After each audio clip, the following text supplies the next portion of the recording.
I knew something was different the moment I opened my eyes and saw him standing there, just inside the guest room door, barefoot and quiet like he'd walked into a dream instead of my house. Liam wasn't supposed to be here until tomorrow. That was the plan. My son's best friend flying in from his last semester of college to crash for the week while they caught up. But instead, I found myself blinking away sleep at 2 a.m, and there he was. Duffel bag dropped by the door, curls messy from the wind, eyes locked on mine like he wasn't sure if I was real either. "Flight got bumped," he said, voice low. "Your son's still out. I didn't want to wake you. Door was unlocked." He smiled, half apologetic. Then he stepped inside, shut the door behind him, and, without a word, turned the lock. I should have said something. I should have asked why, but all I did was sit up, heart thudding louder than it had any right to. Liam and I have history, not the kind that gets told aloud at barbecues, not even the kind I've ever dared to admit to myself fully. He's been around since he was 17. Now he's 23, grown into his frame, quieter, deeper. He still laughs like he used to, though, head tilted back, a little reckless. And he still calls me Mr. Davis half the time, even though I've told him 100 times to stop. It was harmless at first. Just moments I convinced myself I'd imagined. His hand lingering on my shoulder after a joke, the way his gaze would settle on my mouth when I spoke.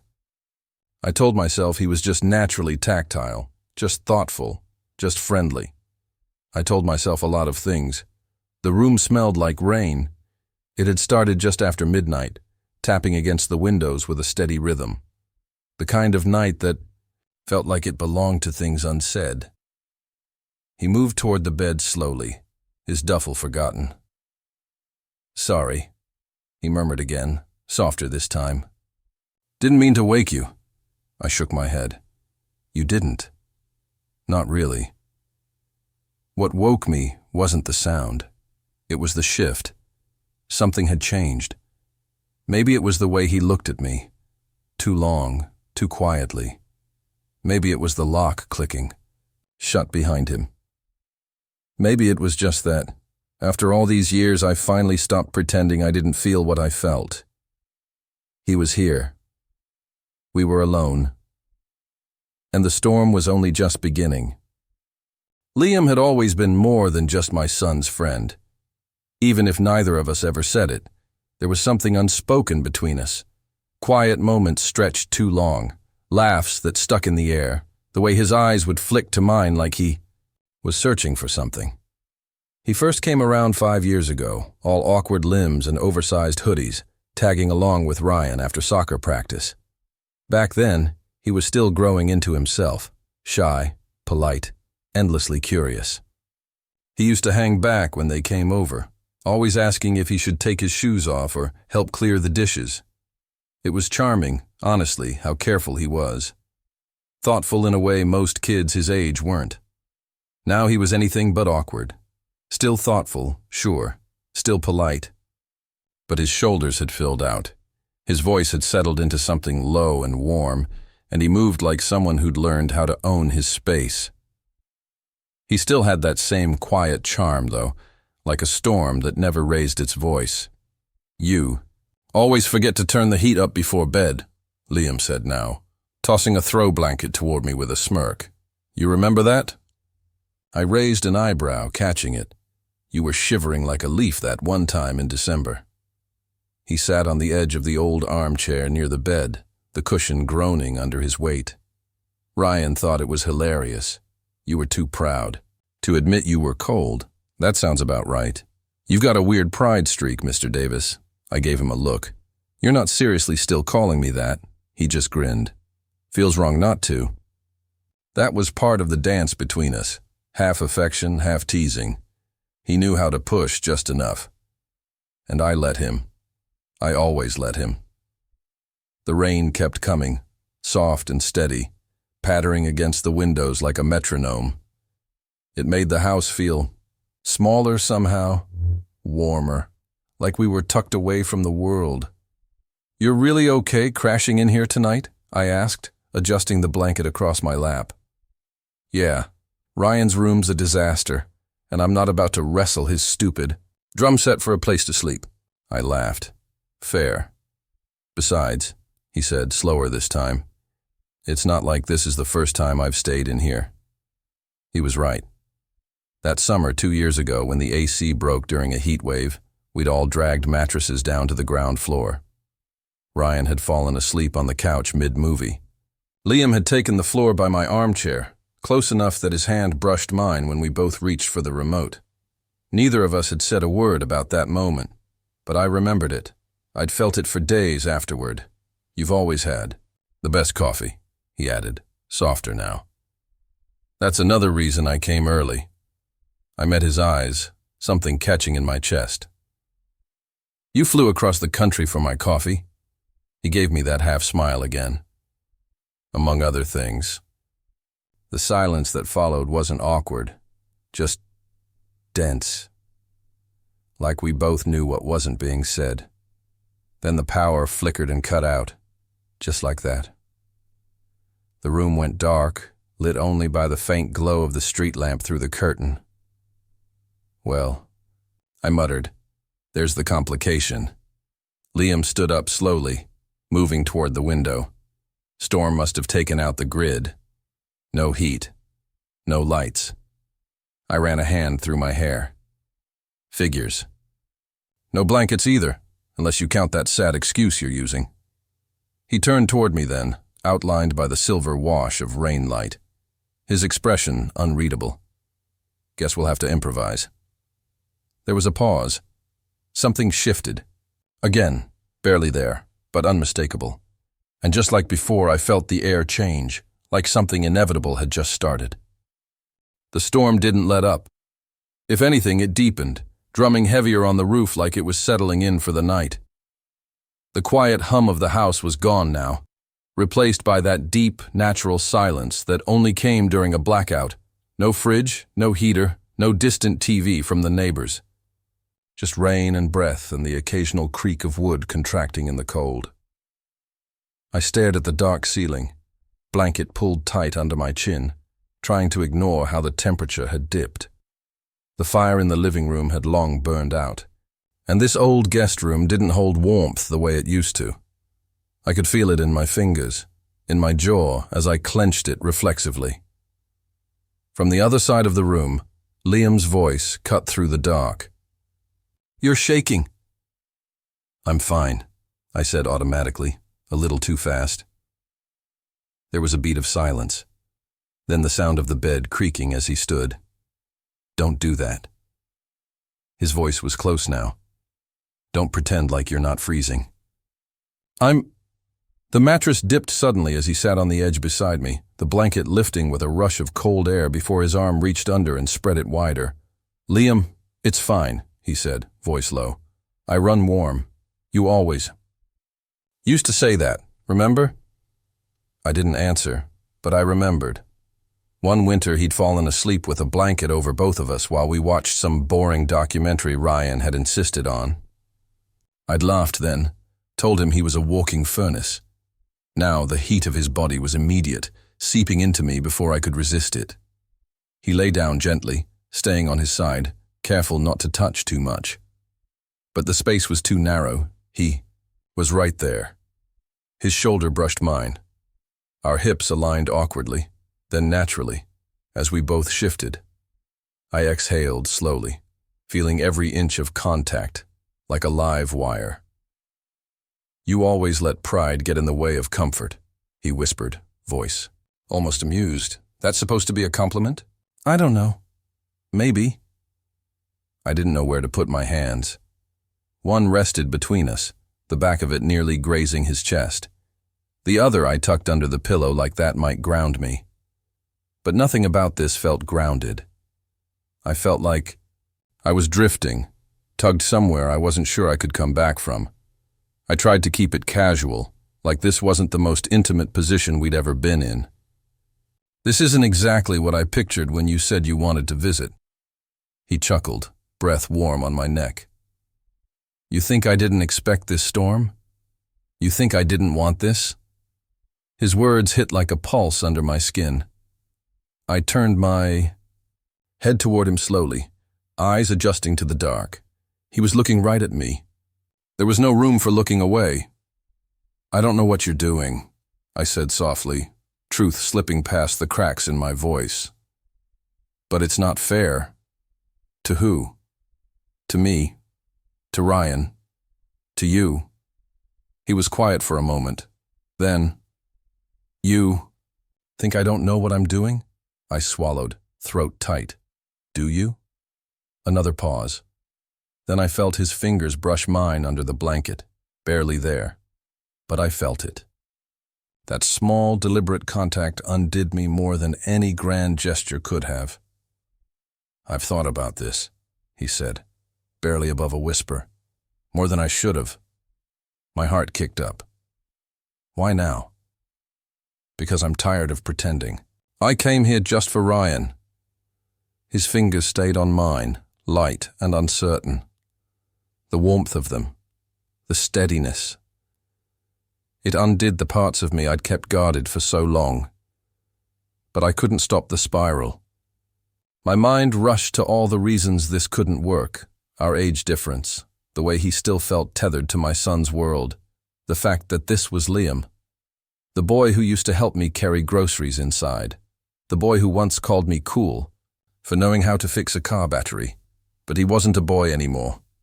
And I wasn't just some harmless father figure to him. Not anymore. "You're risking a lot saying this," I murmured. "What if I don't feel the same?" "You do," he said, not arrogantly, just calmly. Like he already knew. I should have pulled away. I should have said something that could put a safe, grown-up distance between us. But instead, I whispered, "You don't know that."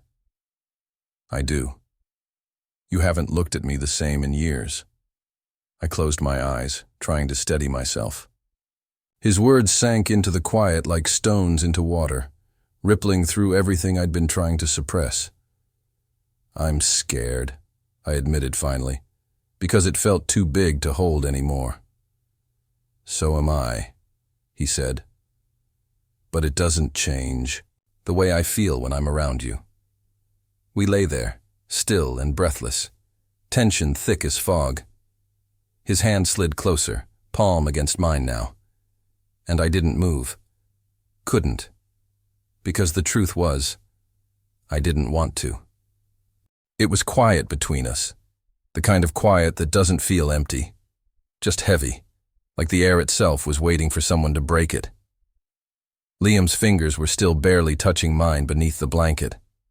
That small contact felt more intimate than any embrace I'd had in years. I couldn't see his face clearly in the dark, but I could feel him watching me. I could feel his breath change every time I moved, even slightly. There was nothing casual about the space between us anymore. It was loaded, and it terrified me. "You know this can't happen," I said finally, voice barely audible over the rain. "Not like this."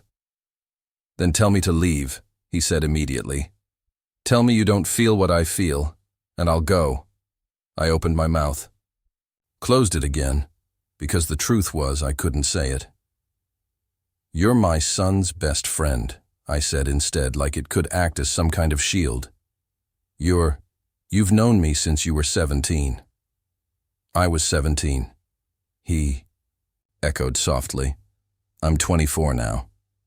I laughed under my breath, bitter and uncertain. "That's not the point." "Then what is?" His voice was firm but not unkind. "That I shouldn't have feelings for you. That you shouldn't have feelings for me." I didn't answer. He shifted beside me, drawing his hand away slowly, like it cost him something to break that contact. I've kept this to myself for years. I buried it so deep I almost convinced myself it wasn't real. But it never went away. Every time I came to visit, it got harder to pretend. "Liam, I didn't mean for this to happen tonight. I didn't plan it. But the moment I saw you again, all of it came back." His words were raw. No performance, no manipulation, just truth. And it gutted me. I turned onto my side to face him fully. I could make out his expression now, soft, searching, painfully vulnerable. "Why me?" I asked quietly. "Of all people." "Because you saw me before anyone else did," he said. "Not just as Ryan's friend. You listened to me, even when I didn't know how to say what I needed. You treated me like I mattered." My chest ached. "I admired you," he went on. "But somewhere along the way, it changed. I'd stay up wondering if you ever thought about me when I wasn't around. I'd watch you fix the sink or rub your eyes when you were tired and wonder what it would feel like to reach out and touch you." I swallowed hard, heart pounding so violently I was sure he could hear it. "Every time I left your house," he said, "I felt like I was leaving a part of myself behind. But I told myself it was just a stupid crush, that you'd never feel the same." He let the silence sit between us for a moment, then added, "But now I'm not so sure." I took a slow breath, the edges of my resistance crumbling. "You have no idea how long I've tried to bury this." His eyes flickered, something between relief and fear. "So I'm not crazy?" "No," I said, almost laughing despite the storm inside me. "You're not." He reached for my hand again, but this time it wasn't tentative. His fingers slid between mine, warm and sure. "I'd think about you when the house was too quiet," I admitted. "I'd wonder what would happen if you ever looked at me like this. And now that I am?" I hesitated.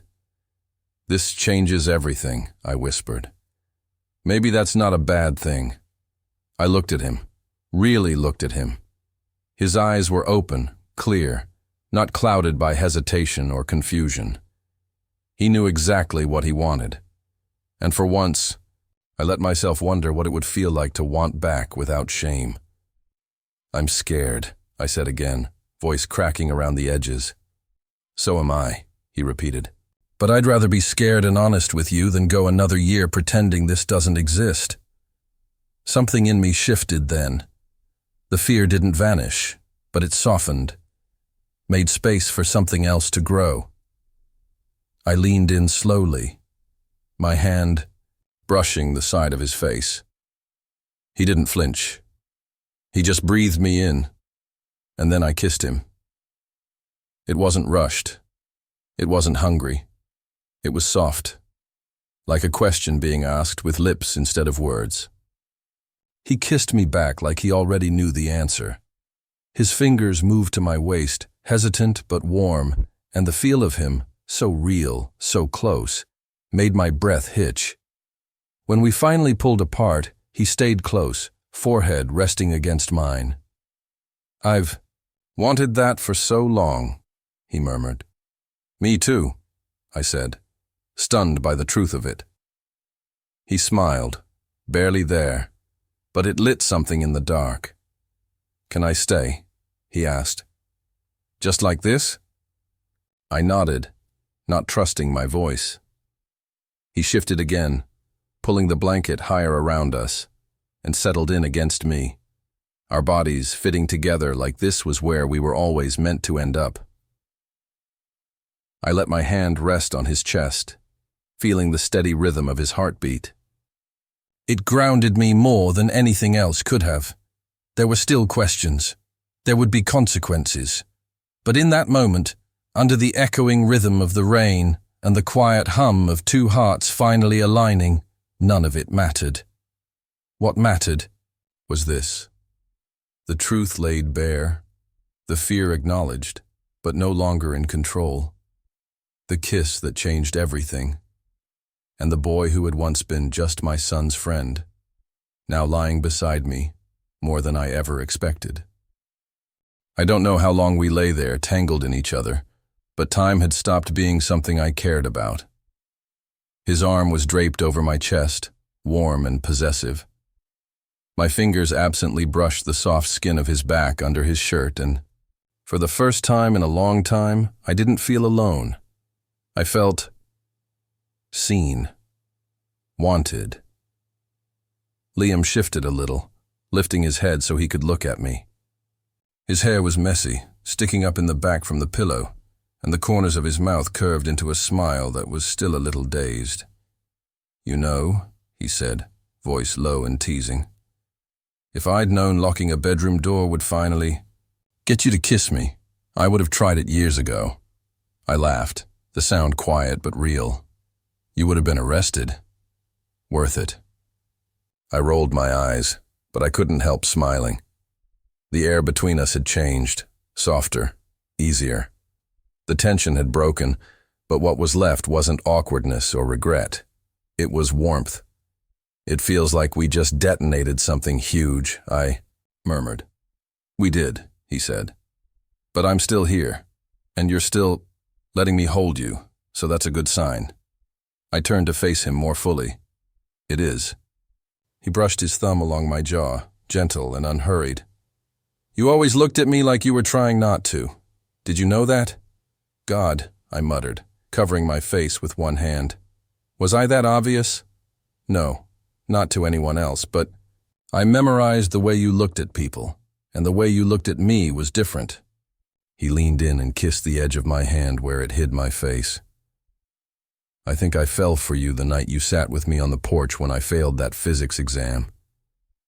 You didn't say much.